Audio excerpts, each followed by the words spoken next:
बिस्मिल्लाहिर्रहमानिर्रहीम। अस्सलाम वालेकुम। आज 24 जनवरी है और दिन है सोमवार का। आज बहुत बड़ी डेवलपमेंट हुई है और वो ये है कि बैरिस्टर शहजाद अकबर जो प्राइम मिनिस्टर इमरान खान साहब के मुआवन ख़ुसूसी थे एहतसाब के ऊपर, उन्होंने अपने ओहदे से इस्तीफ़ा दे दिया है। उन्होंने ट्वीट तो यही कहा कि मैंने इस्तीफ़ा दे दिया है, लेकिन ज़रा ये भी बताते हैं कि उनसे इस्तीफ़ा लिया गया है। यानी ये ज़रूरी नहीं है कि उनको कहा गया हो कि आप इस्तीफ़ा दे दें, लेकिन उनको बिल्कुल साइडलाइन कर दिया गया था। इस हवाले से अदील वड़ाई साहब ने 13 जनवरी को ट्वीट करके लिख दिया था कि ईवान इक़्तिदार में अहम शख्सियत को साइडलाइन कर दिया गया और उनके बॉस उनसे नाखुश हैं और उनके शोबे में नाकामी का एतराफ़ भी कर चुके हैं। ज़ाहिर है नाकामी के एतराफ़ से मुराद ये था कि इमरान खान साहब एक इंटरव्यू में ये कह चुके हैं, जो कि रिपोर्ट हुआ कि एहतसाब में उनकी हुकूमत जो है एहतसाब करने में नाकाम रही।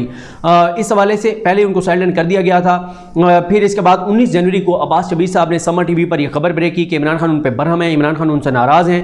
जब अब्बास शबीर साहब ने यह खबर ब्रेक की तो शहबाज गिल साहब ने इसकी तरदीद की और तरदीद करके कहा कि नहीं, ऐसी कोई बात नहीं है। वो आज भी प्राइम मिनिस्टर से मिले हैं और वो नहीं उनको हटाया जा रहा। लेकिन आज अदील वड़ाई साहब की और फिर अब्बास शबीर साहब की खबर दुरुस्त साबित हुई कि शहजाद अकबर साहब को साइडलाइन कर दिया गया था और उनको आखिर मुस्ताफ़ी होना पड़ा। यानी ये ज़रूरी नहीं होता कि कहा जाए कि इस्तीफ़ा दे दें। मैसेज ही काफ़ी होता है कि जब साइडलाइन कर दिया जाता है तो उसका मतलब यही होता है कि आपसे इस्तीफ़ा मांगा जा रहा है, आप इस्तीफ़ा दे दें, वरना आपको जो है वो हटा दिया जाएगा ओहदे से। दोबारा उन्होंने आज इस्तीफ़ा दे दिया है। जब ये खबरें आई थी मेरी उस वक्त ही कुछ प्राइम मिनिस्टर ऑफिस से बात हुई थी कुछ लोगों के साथ कि क्या वजह है। एक तो वजह ज़ाहिर है आप सब जानते हैं, मुसलसल मैं ये बात करता रहा। आपको याद होगा जब जहांगीर तरीन साहब के ख़िलाफ़ केसेस बने तो उस दौरान मैंने कहा था कि ये केसेस जो है वो शुगर वाली इंक्वायरी ठीक है आप करें, वो एक मैटर है, लेकिन जो 2 FIRs उनके ऊपर की गई थी उस पर मेरा पहले दिन से आपके सामने मौक़िफ़ ये था कि वो केसेस गलत हैं। मैंने बहुत ज़्यादा कहा, शुरू में लोगों ने रिएक्ट किया, लोगों ने कहा कि पता नहीं मैंने जहांगीर तरीन साहब से पैसे पकड़ लिए हैं, मैं क्यों उनको इतना सपोर्ट कर रहा हूँ, मैं उनकी फेवर कर रहा हूँ। लेकिन मैंने जो मेरा मौक़िफ़ था, जो मैंने देखा, जब भी कोई केस बनता है ना तो ज़ाहिर है हम उस केस को देखते हैं क्या है, वकीलों से पूछते हैं, समझते हैं, क्योंकि हमने ज़ाहिर है उसके ऊपर बात करनी होती है। कोशिश ये होती है कि जो भी कोर्ट मैटर हो जितना किसी सीनियर से पूछा जा सकता है, किसी वकील से समझा जा सकता है, समझा जाए, पूछा जाए, ताकि आपके सामने जब बात की तो क्लैरिटी के साथ आपके सामने बात की जा सके। मैंने जब वो 2 केसेस देखे तो उन दोनों पे जितने भी वकील से बात हुई सब ने कहा कि ये बड़ा कमज़ोर केस है। यानी इल्ज़ाम ये था कि जहांगीर तरीन साहब ने अपनी JDW के शेयर से एक और जो है वो फैक्ट्री या मिल नहीं, वो कौन सी थी, फारूकी पल्प, उसको ख़रीदा और वो खसारे में थी, उनके दामाद की थी, उन्होंने ख़रीदा और अपने शेयर होल्डर्स के साथ उन्होंने फ्रॉड किया। अगर शेयर होल्डर के साथ फ्रॉड हुआ है तो ये उनका पर्सनल एक मैटर है, इंटरनल मैटर है, उसमें सरकारी पैसा इन्वॉल्व नहीं है, तो वो जाएं। और इस तरह की एक कॉम्प्लिकेटेड सा मामला था जो कि उनका पर्सनल था और फिर उनके शेयर होल्डर्स भी ज़्यादा उनके फैमिली मेम्बर्स हैं, तो फैमिली के अंदर का एक मामला है। तो इस पे फिर आपने देखा बहुत हाइप क्रिएट हुई। एक बार तो दावा ये कर दिया गया कि जहांगीर तरीन जो है वो ईद जेल में करेंगे, बड़ी कंपेन चलाई गई, बड़ी तैयारियां की गई, बड़ी कोशिशें की गई, लेकिन उसके बाद फिर जहांगीर तरीन ने भी आपने देखा कि उनको भी फिर अपना ग्रुप बनाना पड़ा, उनको भी रिएक्ट करना पड़ा। उसके बाद फिर ये हुआ कि FIA ने लिख कर दे दिया कि FIA के पास उनके हवाले से कोई सबूत नहीं है।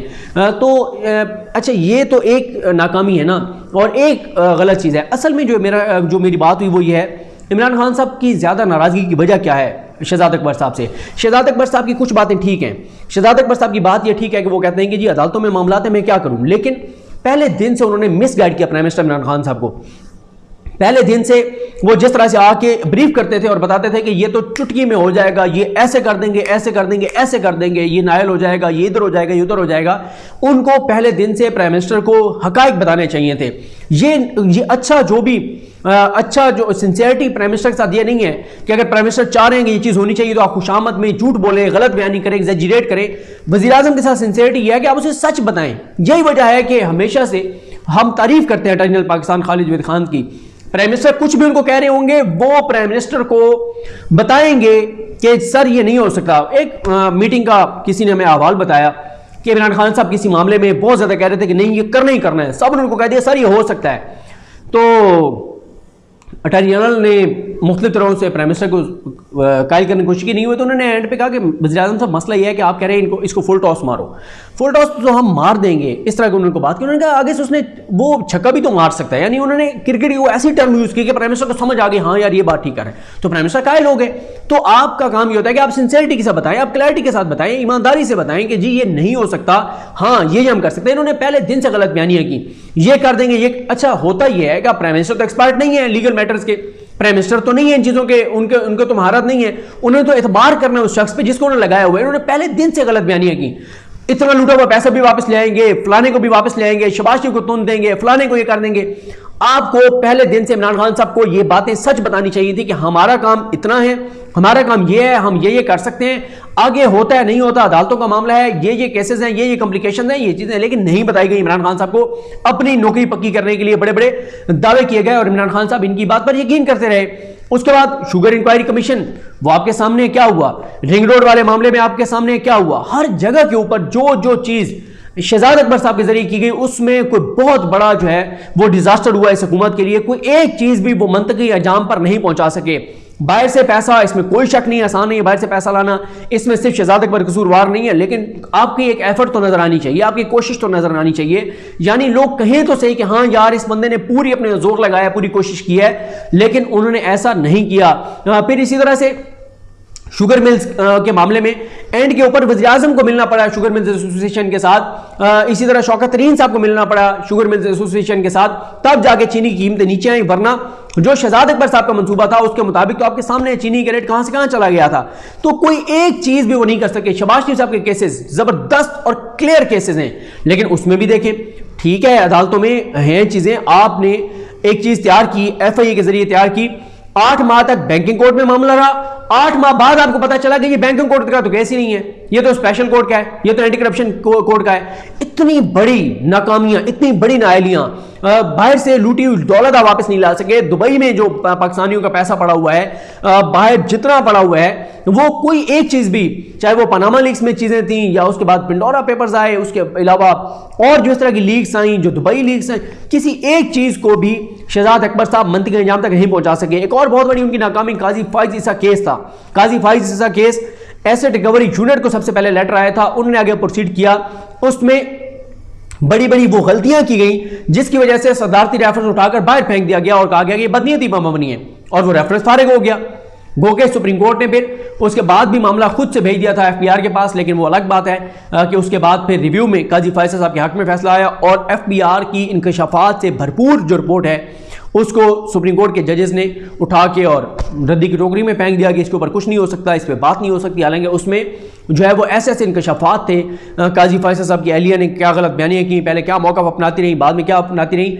इसी तरह से यह है कि इदारों को भी इनके ऊपर तहफ़्फ़ुज़ात थे, इदारों इस्टेब्लिशमेंट के लोग भी कोई इनसे ज़्यादा खुश नहीं थे। वहाँ से भी बताया जाता है कि नाराज़गी थी बहुत सारे मैटर्स में, उनके भी सामने था कि ये ठीक काम नहीं कर रहे। तो अब इनकी जगह कौन आता है ये तो आने वाला वक्त बताएगा। लेकिन इमरान खान साहब ने जो ये एतराफ़ किया, एहतसाब में नाकामी की, उसके दो पहलू हैं।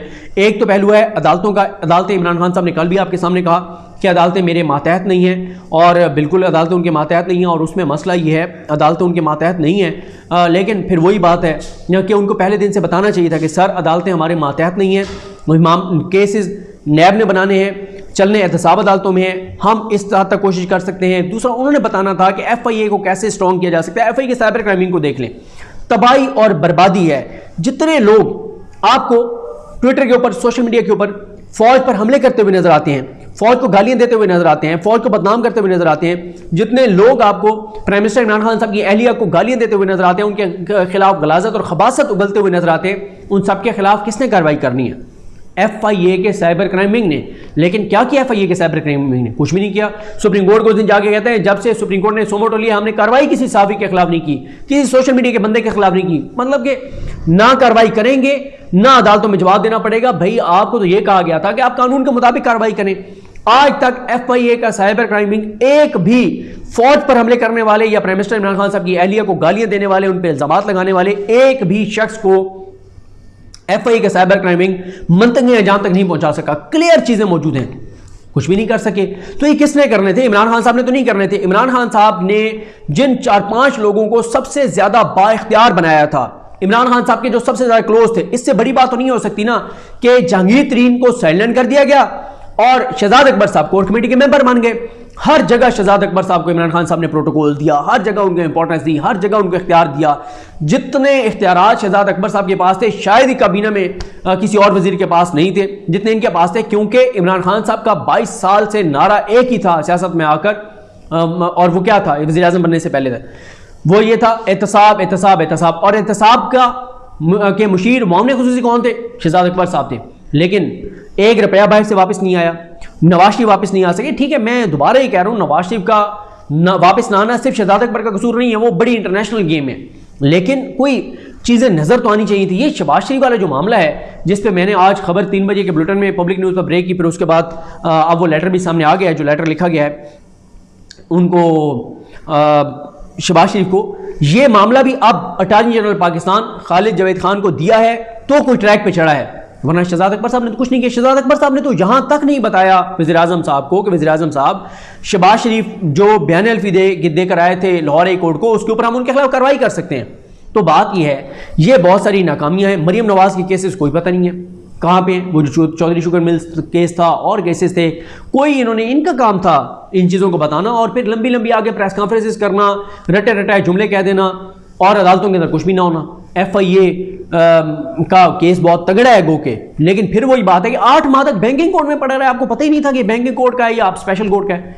फिर आपने इसको जाके और स्पेशल कोर्ट में आपने इसको कहा कि आपने रेफरेंस जो है वो चालान जो है वो सबमिट करना है। तो ये बड़ी नाकामियाँ हैं। जहांगीर तरीन वाला मामला, शुगर मिल्स वाला मामला, काजी फाइज साहब वाला मामला, नवाज शरीफ, शहबाज शरीफ, मरीम नवाज के केसेस, लूटे हुए पैसे की वापसी, तो ये सारी वो नाकामियाँ हैं जो शहजाद अकबर साहब के खाते में है। वज़ीर आज़म ने बहुत बहुत बहुत उनको टाइम दिया, बहुत इख्तियारात दिए, बहुत फ्री हैंड दिया, लेकिन वो कुछ भी, एक भी चीज़ ऐसी नहीं कर सके जो कहा जा सके कि शहजाद अकबर साहब जो है उनकी सक्सेस स्टोरी थी, उनकी कामयाबी थी। कोई एक चीज़ में तो डिलीवर करते, लेकिन किसी भी चीज़ में वो डिलीवर नहीं कर सके, तो बिल आखिर उनको साइलेंट किया गया। इमरान खान उनसे नाराज़ थे, उन पर बरहम थे और अब उन्होंने इस्तीफ़ा दिया है। ये अलग बात है कि उनके इस्तीफ़े के बाद उस तरह से खबरें नहीं चली प्राइम मिनिस्टर ऑफिस से, जो हमारे दोस्त कवर करते हैं प्राइम मिनिस्टर ऑफिस को, जिस तरह की खबरें जब जहांगीर तरीन साहब को साइलेंट किया गया था तो उनके हवाले से चलवाई गई थी झूठी खबरें, और जिस तरह से फिरदौस गमान साइड लाइन हुई तो उनके खिलाफ खबरें चलवाई गई। लेकिन अब शहजाद अकबर साहब के खिलाफ उस तरह से खबरें अभी तक तो नहीं चली। उसकी वजह यह है कि जो खबरें चलवाने वाले हैं वो शहजाद अकबर साहब के दोस्त हैं, तो जब वो दोस्त हैं तो अब वो इनके खिलाफ तो खबरें नहीं चलवाएंगे ना, बाकियों के खिलाफ वो खबरें चलवाते हैं। बड़ी अजीब अजीब और झूठी खबरें उन्होंने चलवाई, और सब नहीं, चांदे के हमारे दोस्त हैं प्राइम मिनिस्टर ऑफिस को कवर करने वाले, ज़ाहिर है उनकी भी मजबूरियाँ होती हैं। जब उन्होंने प्राइम मिनिस्टर ऑफिस को कवर करने खबरें चाहिए होती हैं तो फिर झूठी खबरें, पता भी होगी झूठी खबर है तो फिर भी चलानी पड़ती है कि जी ज़ाहिर है सोर्स एक ऐसा है जिससे आइंदा भी खबरें लेनी है, तो फिर उसके कहने पर जो है वो खबरें चलानी पड़ती हैं, जो कि नहीं चलानी चाहिए। मुझे अपनी दुआ में याद रखें। अल हकीम हम सब का हामी नासरो। अल्लाह हाफ़िज़।